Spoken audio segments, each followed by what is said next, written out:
Jens Morelet, hindi mo to kaya, oh. Oh, ito po yung muning ni Tatang na napaka-cute. O, tingnan nyo naman po.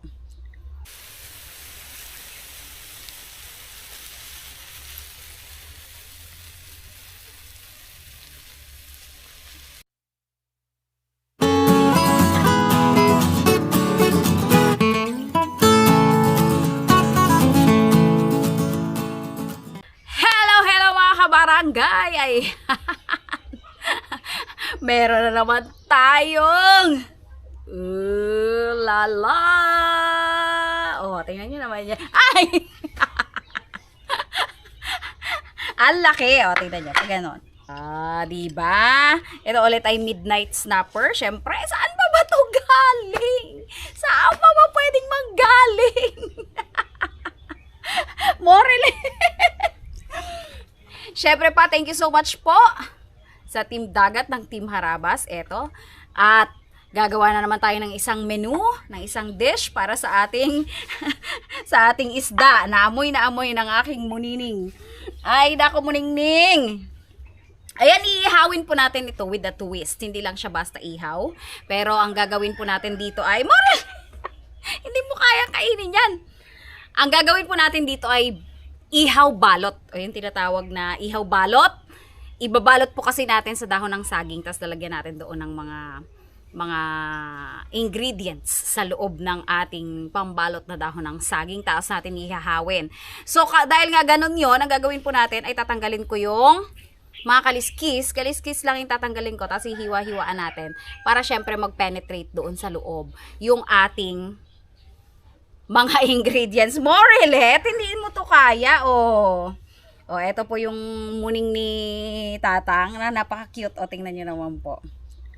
O, kapag ganito pong nandito ako at bakasyon, pinalabas ko rin yan dito para makapag-roam din sila. Masanay din na nakakalabas. Pero doon po talaga yan sa cat house nakatira. Ayan, paggabi balik sa cat house yan. At naamoy ang aking fish. Gusto mo pa kaming unahan eh. Hindi mo naman kakayanin eh. Oh, kala mo naman kaya mo eh. Oh. Ayan, kakaliskisan ko lang po itong isdang to. Tapos gagat-gatin po yung ating mga ingredients. Saka po i-stuff po natin dito or ibabalot. Ayan, eto na po ang ating isda. May mga gilit-gilit po to. Nilagyan natin ng gilit-gilit. Ayan. Magkabilaan po yan. Mayroong mga gilit. Ayan. Okay, ang ilalagay po kasi natin ay sibuyas, kamatis, luya, tapos meron tayo ditong onion leeks at saka meron tayong lemon. Etong mga sibuyas natin, hiwain lang po natin ng pabilog-bilog. Pabilog-bilog talaga. Ayan, ilalagay po natin sa ilalim at saka sa ibabaw kasi. Ayan. Ayan, pwede na yan. Tapos yung iba po ay hiwain natin ng maliliit para ilagay naman natin sa loob. Lagyan din natin ng pampalasa doon sa loob. Lagay natin. I-shoot lang natin to sa loob ng ating isda. Pero konti lang. Yan. Diva. Tapos itong ating kamatis. Hihiwain lang rin natin ng paganyan. Aalisin natin mamaya yung ating mga buto. Ating mga buto ha. Yung mga buto nito, alisin po natin. Siyempre, dito na lang natin yan. At yan naman ay gulay. Alisin lang natin po yung buto. Pakain lang ng pang. Tinutuka na nga ng manok. Ayan, pagkain nila yan. May nakaabang na agad sa ilalim ko. Ito rin maganda kasi dito sa labas. Itong mga biodegradable na yan. Goods na yan. Nakaabang yung mga manok. Kaabang na yung mga manok. Sabi niya, buti na lang hindi ako yung naisipang... Ubus. Wala na, ubus oh. Buti na lang hindi ako yung naisipang lagyan ng palaman. Sabi, may mahabol pa oh. May mahabol pa, yan oh. Ayan, oh. Yan, sige, go. Ang dami po yan nila. Super dami. Goods. Yan. Alisin natin kasi po ito ay nagtutubig. Tapos hihiwa po tayo ng lemon. Huwag natin din lahatin. Kasi yung lemon na to ay talagang nagpapalasa din po ng masarap. Hiwa-hiwain natin. Ilalagay lang naman natin yan sa ibabaw ng isda. Yan. Hindi natin yan pipigain. Tapos itong luya, ang luya natin ay ilalagay natin sa loob. Kasama ng sibuyas. Kahit nga ito ay hindi na po balatan, ayos lang rin sana. Pero balatan na rin natin ng konti. Ayan.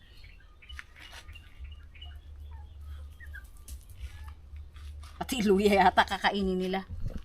Hiwa-hiwain lang natin ng maliliit. Pero hindi sobrang liit, hindi pino. Para nakikita ni Tatang. Hindi ako pwedeng magpino ng luya. Ayan. Yung iba po ay etong iba na to ay ilalagay natin sa ibabaw din. Ayan. Paglalagay pa po tayo ng konting tanglad, kukuha tayo sa likod. Ayan!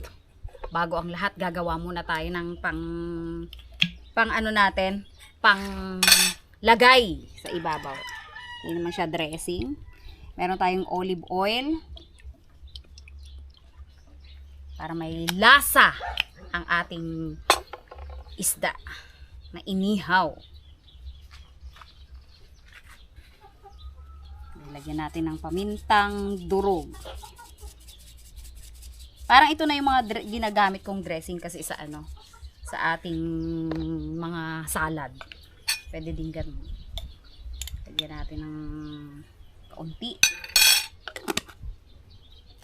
Siyempre, lagyan rin natin ang ating mga nakasupot na na ingredients na palaging nakasupot. Ang ating seasoning na garlic powder and siyempre meron tayong paprika. Sobrang malasa po kasi yung ano na yan, paprika. Napakalasa. Kaya favorite kong ilagay sa mga pagkain. Tapos meron tayo niyang asin. Siyempre pag inihaw medyo dami-damihan natin ng konting asin. Hindi naman sobrang dami. Yan. Haluin natin. Tapos bigyan lang natin ng kaunting lemon. Pampabalanse ng ating lasa. Hindi naman sobrang dami.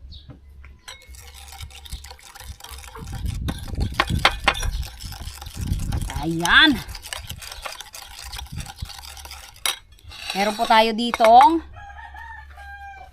dahon ng saging. Siyempre, nilinisan na natin ang ating dahon ng saging. Ay, sorry na Ilagay natin dyan.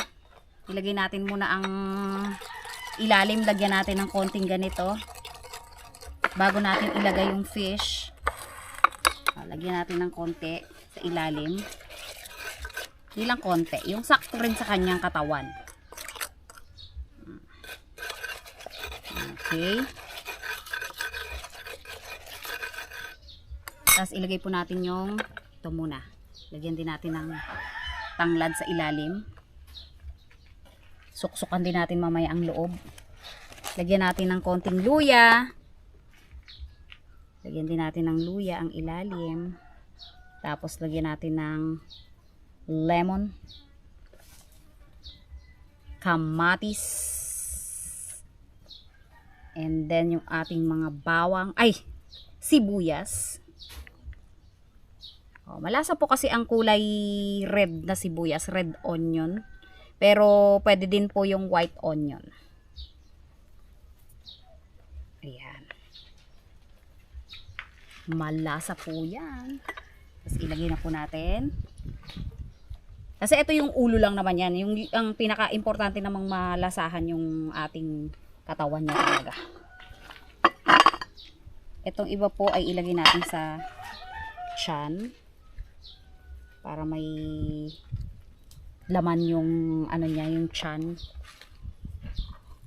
Ito po ay mga pampatanggal din ng lansa sa mga isda. Especially yung luya, saka yung ating tanglad. Tapos yung tanglad, magputol tayo ng konti. Baluktutin ko na lang at ganun-ganunin. Ganyan-ganyanin natin. Para lumabas yung katas niya sa loob. Ayan. Siyempre dito po sa ibabaw, lalagyan din po natin. Dito siya. Papahiran natin. Yung sa kabila naman po, kahit hindi natin ipahid yon, maglalasa rin po talaga yun. Sure yun. Lalo na't yun ang mauunang nasa ilalim. Ito yung nasa ibabaw. Ng ano po ha, ng baga. Ayan.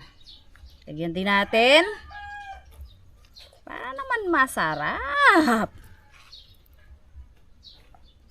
Ayan. Uy! Nagkakalaglag na po ang mga mangga. Lumalagabog na yung mga mangga namin. Ayan. Ito po ang lasa ng ating tanglad. Lagyan lang natin dyan. Ito po ay ilagay rin natin dito sa loob. Lagyan din natin ang loob kasi may sobra pa naman.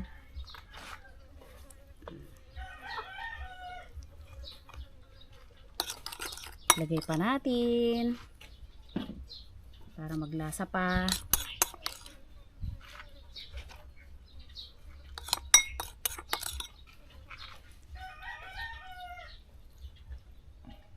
Ayan. Balutin lang po natin ito. I-fold natin. Saka natin iihawin. Pero syempre meron tayong pantali. Yung katawan lang rin ng ating saging. Talian lang po namin ito. Tapos ilagay na natin sa baga. Pinamadali na natin at yung baga namin ay malapit ng matunaw. Ayan. Ang ganda ng tali namin. Eto na po. Ilagay na po natin. Dinoblehan lang natin ng isa pang balot para hindi bumukas. Kahit nang bumukas siya, at least hindi matatapon yung ating mga ingredients. Ayan. Kakaiba po kasi talaga yung aroma. Saka nagdadagdag din talaga ng lasa yung dahon ng saging sa mga iniihaw natin. Kahit nga sa mga kakanin, iba rin po talaga yung may dahon ng saging.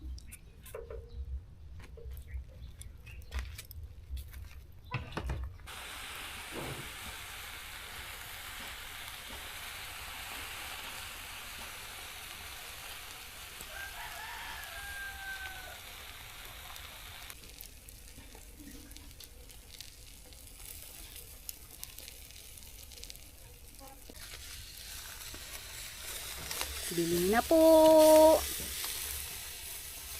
Tada!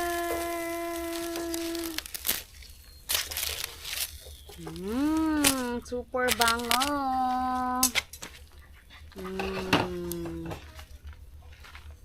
Ayan, i-check po natin. Medyo ano na kasi.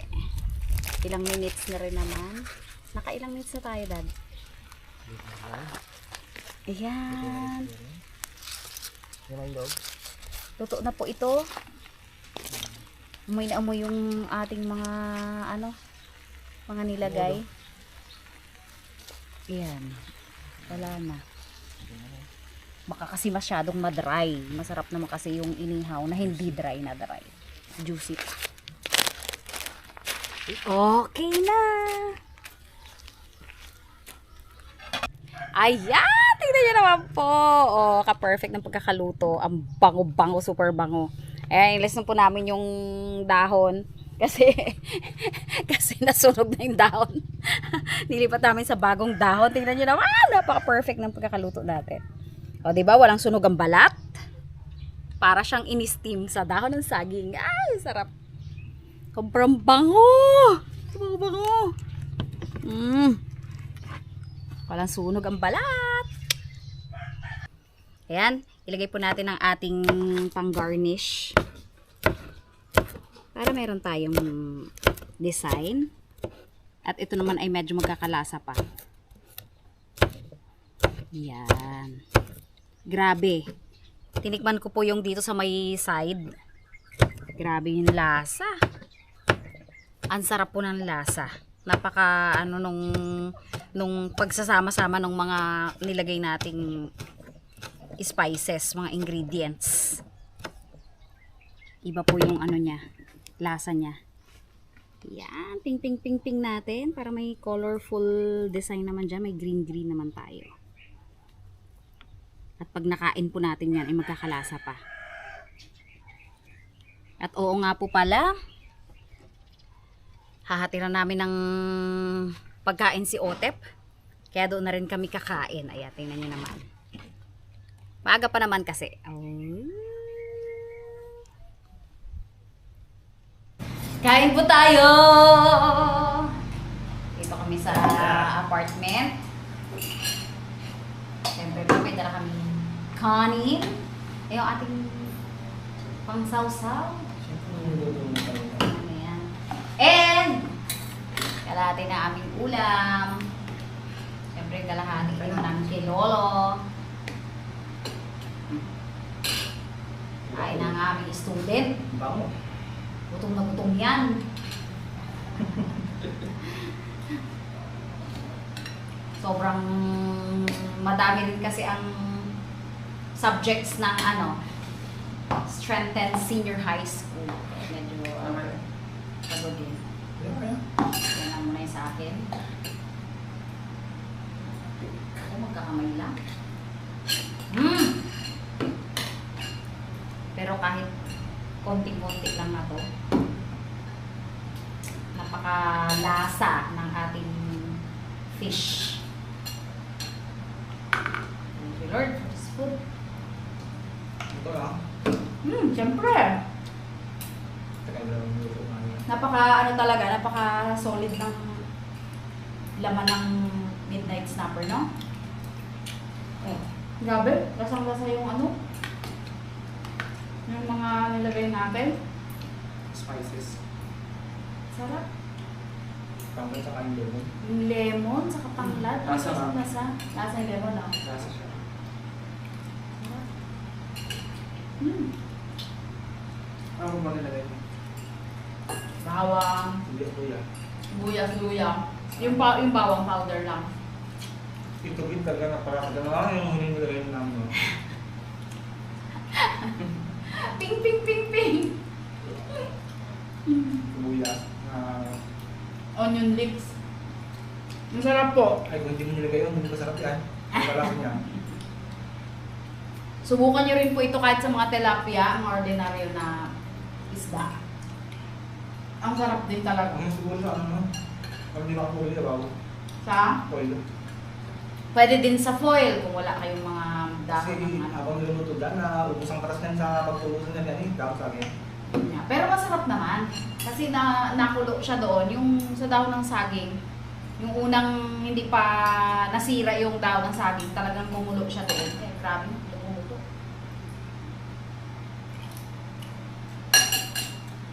Nakita nyo naman sa footage natin, talagang kumukulo siya doon. Wala. Kaya lang, syempre, kain ko, konti lang.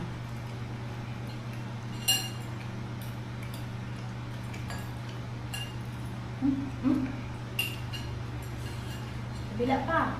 Malaki yan. Kahit nabuntot yan. Lalo kung ba ng ulaw, laki yan. Dami naman yun. Sarap. Tama na yung rice ko.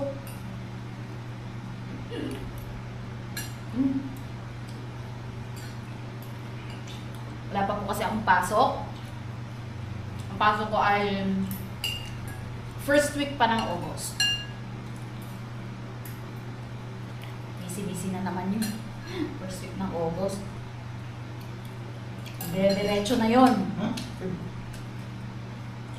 Kasi gawaan naman ang mga kung ano-ano.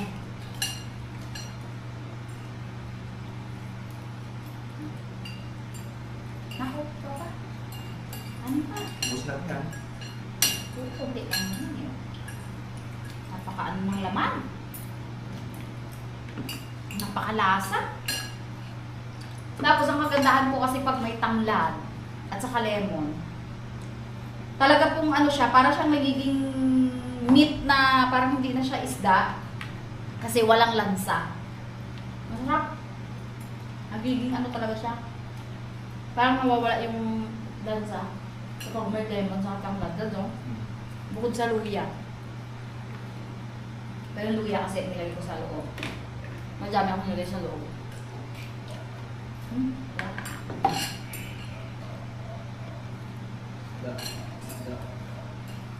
Sarap!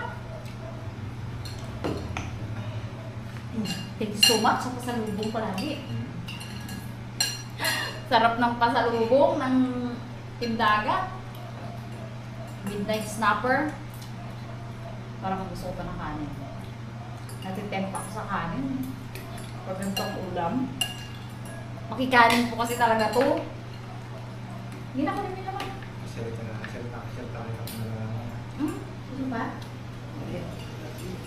Yung tawag rice pa? Spice. Ha? Sa mga rice? Kapak lang yan. Ang kapapakil. Soul?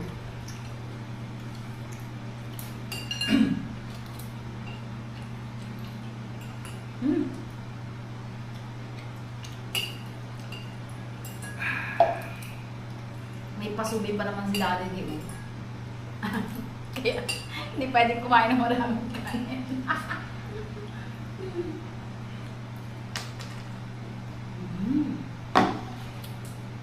Pero ikaw na, kumain ka pa ng kanin. Yan! Bigli lang po talaga ang aming kainan dahil bigli lang po ang oras ni Otep na lunch break. Kasi pasok po ulit siya. 1 hour lang mahigit anak ano.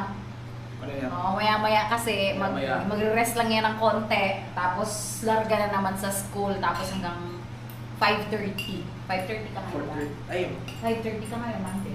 hindi. Hanggang 5:30 siya ngayon. Ayan, napakahaba nga po ng kanyang mga time ngayon kasi ngayong strengthen, iba yung oras ngayon ng mga subjects ng senior high. Mas longer. Ayan, thank you so much po. Maraming salamat po sa mga patuloy na sumusuporta sa aming channel. God bless po. At keep safe. Maraming salamat po. Makikita ako ng ganun, baka yung aking may inihaw. Ayaw ko lumalas sa amin. Madahil yung daddy din, malayo sa amin.